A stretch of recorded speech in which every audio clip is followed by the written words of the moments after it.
I recently played the demo for Crypt Custodian on Steam, an upcoming 2D top-down Metroidvania action game. If that sounds like a lot of search engine terms, then you're pretty correct, it is.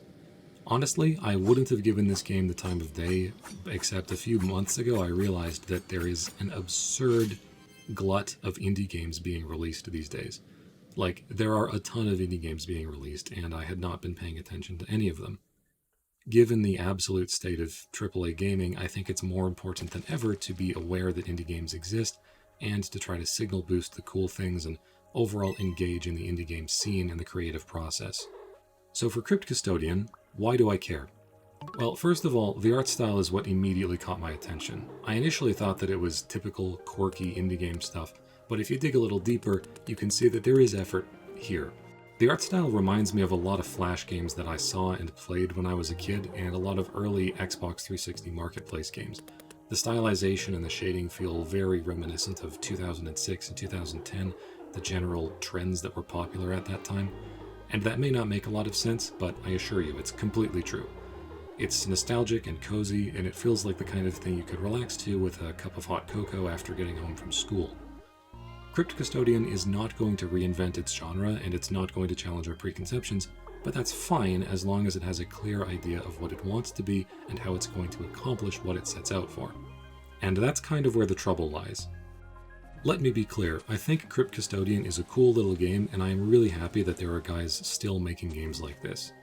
The music is great, the characters look cute, and the combat is pretty satisfying, as far as 2D combat goes for things like this. It's not the best I've ever seen, but it's far from the worst, and given how much garbage is out there these days, I appreciate the developers going through the effort to, make a cool thing. That said, the reason I'm making this video is because I believe there are a lot of really straightforward ways that the combat, the puzzle solving, and the whole feel of it could be improved. So I hope that either before launch, or maybe sometime in a future project, the developers can take some of my points to heart, like constructive criticism, and interpret that and implement that in a way that leads to a better product, or a better overall creative experience. First of all, combat is a lot of what you're going to be doing in Crypt Custodian, and frankly, it's way too easy. There are 3 difficulty modes, and at the beginning of the game, it points out that the difficulty affects enemy reaction time, enemy health, and not just factors related to damage numbers. And I appreciate that. However, I have to say, I played my first playthrough on hard mode. The footage you're watching now is normal mode, and I was never, ever threatened, even on hard mode. Frankly, the enemies are telegraphed, and that's really cool. It's cool to see where your character is standing. It's cool to see every attack be glowing red. There's no ambiguity, there's no confusion, there's nothing like that. But even though you can never be blindsided, you can never be surprised. So a single enemy is literally never a challenge and literally never an obstacle. There are some combat challenges in the game. There are some crowded rooms that did force me to improvise a little bit, that did force me to move around and think on my feet, but they were a very small minority among what's in the demo. I am not exaggerating when I say that most of the time you can simply hold forward and mash the attack button and you just win. Even enemies that are supposed to cover a wide range in front of them, or enemies that are supposed to move towards you, have pretty small hitboxes, or maybe your character is smaller than he looks, so I never really felt like I was in danger of wandering into the enemy's attack range. I also never felt that any of the enemies were constructed in a way, or positioned in a way in a room, to make me really consider where I was moving, and whether or not it would be a good idea to jump or dodge roll or attack or do anything like that. Yes, there is a dodge roll. We live in a post-Dark Souls world. Every action game has to have a dodge roll. Puzzles are so easy they barely qualify as puzzles, honestly. It's more like push this button to open the door, or insert a crate into a lock to open a door. It's more like a key card, not a puzzle. All signal, no noise, and no reason for me to work my brain. Exploration feels absolutely bog standard as well, with very few places where the ability to backtrack or cross a room twice felt like it really added anything. I can walk to the left, get a key, find a collectible, and open a shortcut back to the right so that I don't have to backtrack and retrace my steps. So that's cool, but why does that matter when I can just teleport back to the hub at any time for free? I assume that this will be identical to how teleportation and fast travel works in the full game, so You know, if I can just do that, then what's the problem? What's the point? Why am I going to be worried? Why am I going to be feeling tension that comes from moving away from a healing point? Because I can just warp back, full heal, save, go to the bar to buy a new ability or equip what I need. There's really not a lot of difficulty here. It may sound kind of dire for an action game that has a lot of focus on combat, which this game does, to have bad combat or non-challenging enemies, but overall my impression of the game was positive, or at least optimistic. So what are the parts that I liked? Well, first of all, there's a room to the left of the big fountain with archer enemies and lots of small platforms over water. This was the only time in the demo that the enemies posed a serious threat, since the limited environment forced me to think about where I was moving and how I was moving. The fact that you die and take damage if you fall into the water means that it's a serious penalty. It's equivalent to being hit by an enemy.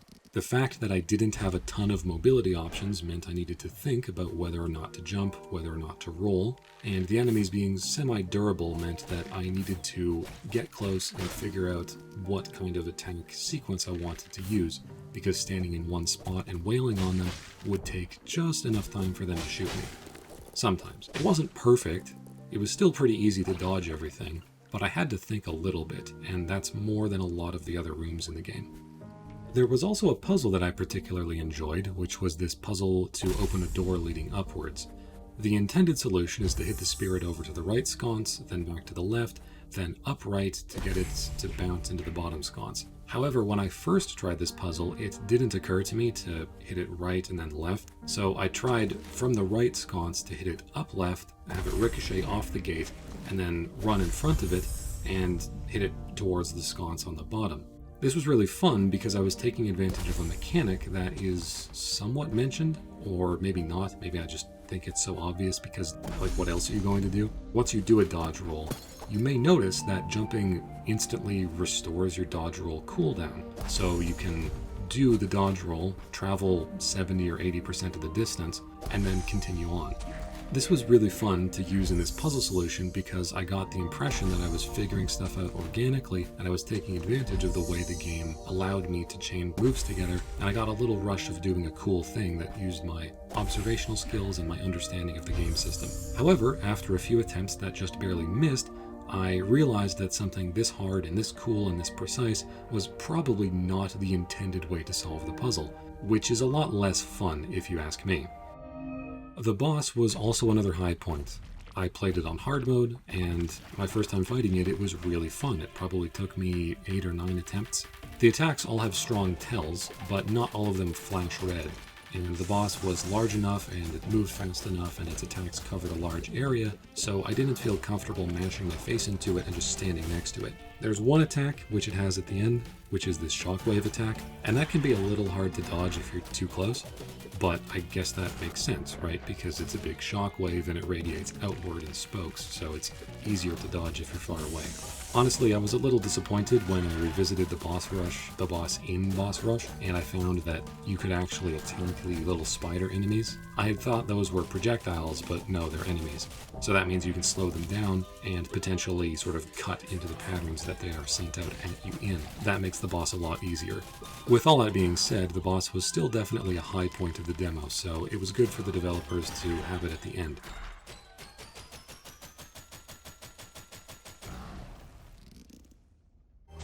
My closing thoughts are that although this game has a strong foundation and the developers are clearly going to implement a lot more things and there's going to be a lot more content, a lot more stuff in the final product, I do believe that this game is missing a strong, clear answer to the "so what" question. So what is the point of going through the dungeon and collecting keys and opening doors if the combat and puzzles are so easy they may as well not exist, even on hard mode? So what is the point of unlocking badge slots if the badges don't work, or if they're very niche, or if you can't really meaningfully change the way your character plays? I think this badge system was inspired by Hollow Knight, or it feels very similar at least, and Hollow Knight had a handful of badges that really significantly changed the way that you interacted with the game world. Some of them were pretty terrible, but I think overall it allowed you to do things that were cool and allowed you to express yourself, and there's that word, expression. So what is the point of unlocking different specials if I can only have one equipped and most enemies aren't any challenge? You build up a special, you push the B button to do it. Like, I swear to God, this mechanic came directly out of every third-person action game that I saw on the Xbox 360 arcade marketplace in like 2009. It really, really feels stiff, you know? I think there are 3 things that could help this game stand out and avoid this problem with the so what question. First of all, real puzzles. By far the most genuine, unbridled fun I had with this game was that brief moment where I tried to solve a puzzle the wrong way. It was a beautiful little moment that I would love to experience again. I'm not asking for this to be The Legend of Zelda Breath of the Wild. I'm not asking for this to be The Legend of Zelda Tears of the Gmod.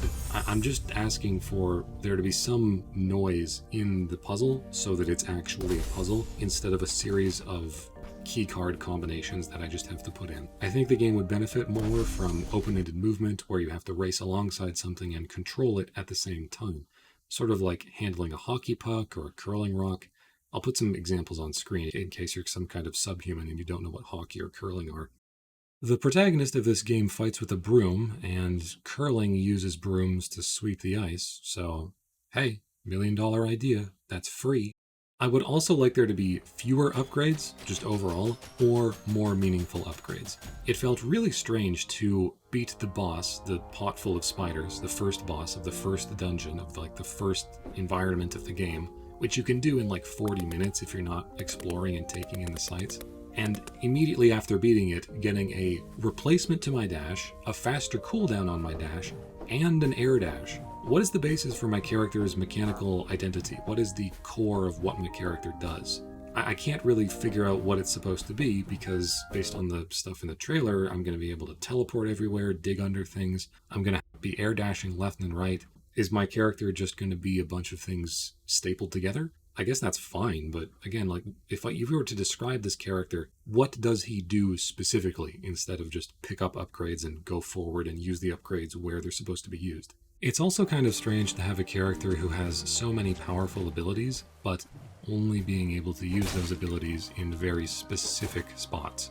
You can see me trying to make it across this jump, and I can almost make it if I jump and then I do a delayed air attack so that I hover in the air for as long as possible. But this is a gap that you were supposed to air dash across, therefore you cannot get across it anyway except air dashing. So that kind of sucks. I'm not saying that the game would be better if literally this thing were capable of being jumped across, but it makes me feel like I can do something here, but realizing that I can't is just a bit of a bitter taste. Also, more importantly, I believe something is bugged or not functioning properly with the fresh start and ditch effort badges, since the number of hits I took to kill an enemy never seemed to change, even though fresh start is supposed to give you a 30% damage boost when you're full on health, and a ditch effort is supposed to give you a 30% damage boost when you're low on health. I normally love things like fresh start that reward me for playing cleanly, and I like playing lame in all sorts of games. But if a 30% damage boost in this case is not affecting my killing power, then what's the point? I also think the boss rush and the boss rush focus could benefit the game a lot, because it's cool that you unlock boss rush, because I love boss rushes in video games. It's great to have that kind of challenge, but assuming the rest of the bosses are anywhere near as fun as the pot full of spiders, I think it would be a lot of fun to give them more aggressive AI and remix their attacks in some kind of post-game super duper hard mode boss rush. I mean, Kirby does it, and it's okay for Kirby. I think that this game could set itself apart from the usual indie crowd a lot if it borrowed more from design philosophy like Shadow of the Colossus or Eco, with long periods of silence and breathing room between bosses and between combat encounters, where players can just take in the atmosphere, but also stimulate themselves with puzzles a little bit. The entire game has this really sweet, melancholy vibe to it, and I really appreciate and respect the effort that went into making this. It's not easy to make something relaxed and laid back, because it actually takes a lot of effort and a lot of precision and a lot of strain in order to make something that feels relaxed. So kudos to the developers for nailing this, because the wastelands outside of the Pearls Shrine and the gloomy atmosphere inside of it were absolutely perfect. I could sit here and just watch the rain go by for minutes on end. Great job. But what am I doing when I'm walking around in this environment? I'm just killing enemies, I'm just collecting things. I don't really feel like I actually have to pay attention to the world around me, and I don't feel like I have to stretch my brain or use any observational skills. Judging by the media on the Steam page and the little trailer sizzle reel, it seems like a lot of the game has already been implemented, and the kind of long-term effort that was required for a sizable rework like that is impractical. So I don't expect them to listen to everything I say, but if there's some way that you can make it just a little bit more focused and a little bit more non-mindless to walk around, then that would help a lot. As always, thank you for watching and giving me your time. It's the most valuable thing you can give me, and it means a lot to me that you care. This is my first foray into any kind of review that doesn't have anything to do with fighting games or crazy anime nonsense. So if you're encountering this, then please have a look at the rest of the channel. You may find something that surprises you. And if you're a subscriber, then please bear with me, because I played this game and this kind of criticism and this kind of thought process was just ringing like an alarm bell in my head the entire time. Because it's cool and it's neat and it feels satisfying to move around, but I don't know why I would fall in love with this game. It's possible I just need to be a teenager again with infinite free time and the ability to appreciate things in a more optimistic manner, because I'm pretty cynical now. And that's fine, but I get the impression that the core of the game is kind of just following trends, and I don't think that's a good thing. This is the third game the developers have made, and the others look fine, maybe even good, although I don't have any intention of playing them. So it's not that they don't know what they're doing, it's not that they're not committed. Great music and great atmosphere and everything. So I feel like Crypt Custodian is an opportunity for the developers to show that they're not just dudes messing around in Flash, or whatever the equivalent of Flash is these days.